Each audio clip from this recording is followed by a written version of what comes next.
Tara, mag-ikot-ikot tayo sa gitna ng disyerto. Ang init na kasi ngayon dito sa palayan.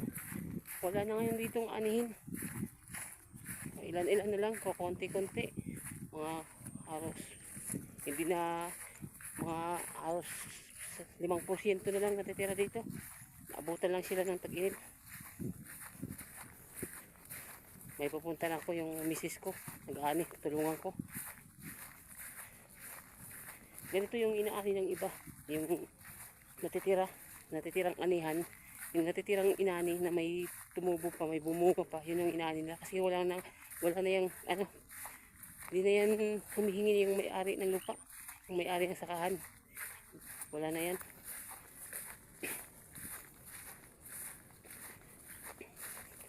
Pasyal tayo sa gitna ng init ng palayan para maranasan naman ng ating mga ka-farmers ang hirap ngayong panahon ng mga bilihin. Hirap na ngayon ng bigas, hirap ng mga produkto ngayon, mahal na kahit saan ka magpunta. Kaya magtiyaga-tiyaga tayo sa mga nakukuha nating blessing, nakukuha nating trabaho, pagkain, kung pera, kung ano man yan. Salamat tayo sa Panginoon. Kaya sige lang, kahit lang tayo. Shout out lang dyan sa mga ka-farmers at sa ating mga kasamahan sa buong bansa na naghahanap ng tiyaga. Kahit anong hirap, paahon din tayo. Tiyaga lang. Sa ating mga viewers dyan, salamat sa inyo. Patuloy kayong sumusuporta. Mga subscribers, salamat. Sige po. Dito lang muna po tayo kasi mag-aani muna tayo.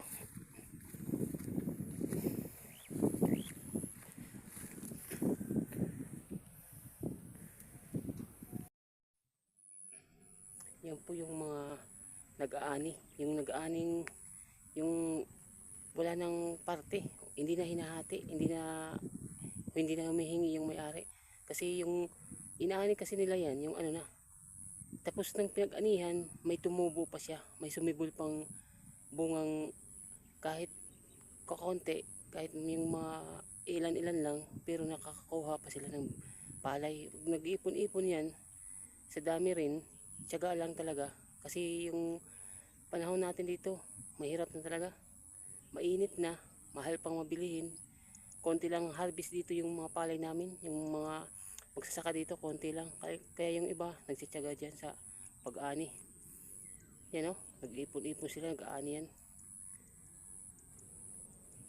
Kasi ano niya, parang wala na talagang pagkakakuhanan ng bigas dito, walang hanap buhay na iba, walang pagkakakunan ng trabaho. Nagsityaga lang yung mga babae yan, karamihan dyan yung mga babae. Ano lang talaga, tyaga-tyaga lang. Yan po yung mga nagtsatsaga sa init para makakain lang yung mga anak. Mga nanay po yan, mga babae, mga tahanan ng mga silang mga ina ng haligi ng bahay, ng mga ina ng mga bahay. Nagtsatsaga para makakain ng mga anak at mga pamilya. Kasi wala na talagang bigas, wala na talagang palay ngayon dito. Kasi pagdating ng sunod na buwan, wala na talagang mga bigas dito. Ubus na. Konti lang kasi ang harvest namin dito sa mga lupa na to, sa mga palayan.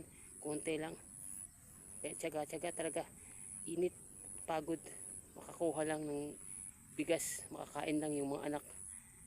Kaya yung mga anak natin, kahit anong pasaway, kahit anong talagang ano nila sa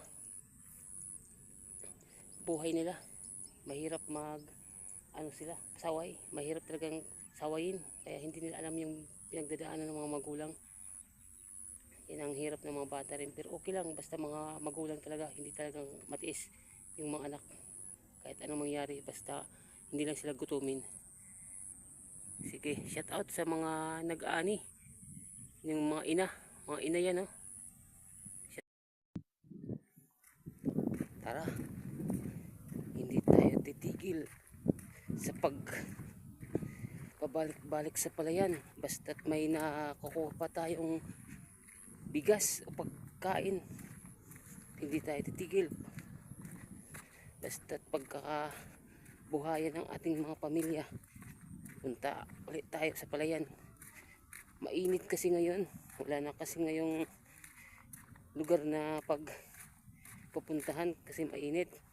Yung pupuntahan ko kasi dito pa sa palayan, may kukunin tayong konting palay na napag-anihan natin, yung natin parte na natin, yung natin, yung bayad sa atin na sa pag-aani, yung pinagpagura natin, palay din ang binigay sa atin.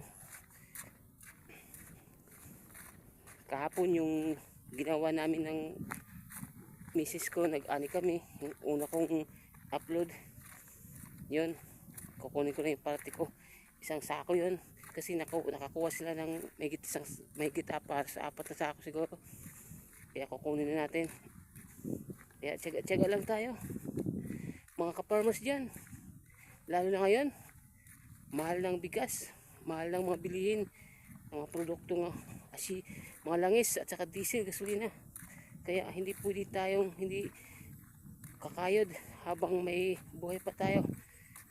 Patuloy natin yung paghanap buhay, lalo ng tag-init na, wala nang ibang mapapagkunan ng palay kasi tag-init na.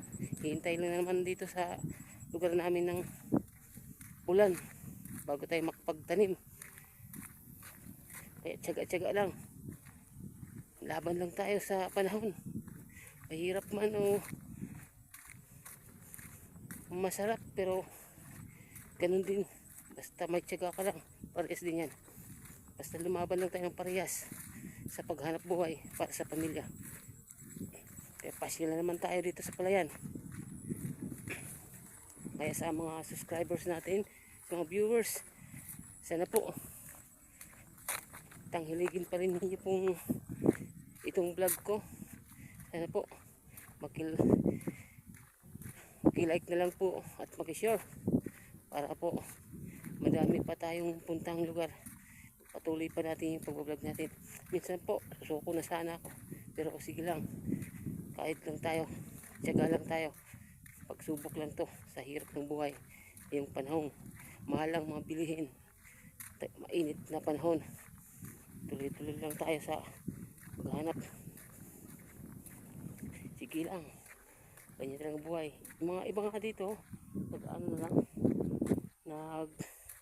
munguha na lang ng palay, yung pinag-iwanan ba, mga tulad bang ganyan, kasi tapos na yung anihin, may sumibol pang bunga, mga ilan-ilan na siyang bunga, pero pagtiyagaan, wala na kasing yan, hindi ka na kasi hihingian ng may-ari yan, sa'yo na yan, basta tiyaga lang, mahirap lang at saka matagal, pero pag may tiyaga ka, makakaipon ka rin ng bigas dyan. Yung pinag-anihan na ba, yung tapos na ba siya, tapos na yung harbisan, may tumubo pa, may lumabas pang bunga, may mga maliliit na butil, ilan-ilan, pero rin, makakapag-tiyagaan rin yan, pag naipon din yan, makakakuha din ng bigas, tulad dito sa amin, dami. Kaya sama-sama lang tayo mga ka-farmers, walang iwanan. Dito ako pupunta kasi nandito yung palay ko, kukunin natin. Dito yung pinag-anihan ko kahapon, pinag-anihan ko kahapon na dito. Dito yung parte ko na bayad sa akin, tinakpan ko lang muna, iniwanan ko.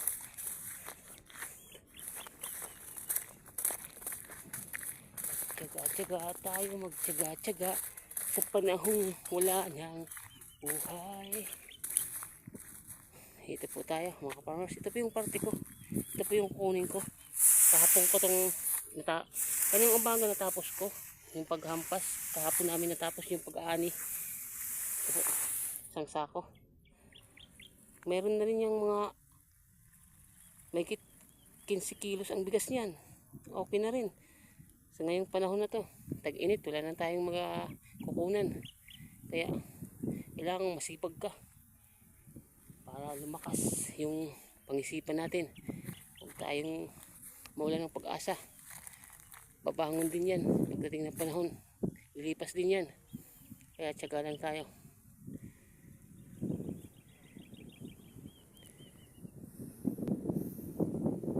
Ito lang po muna para makapag lakad-lakad tayo.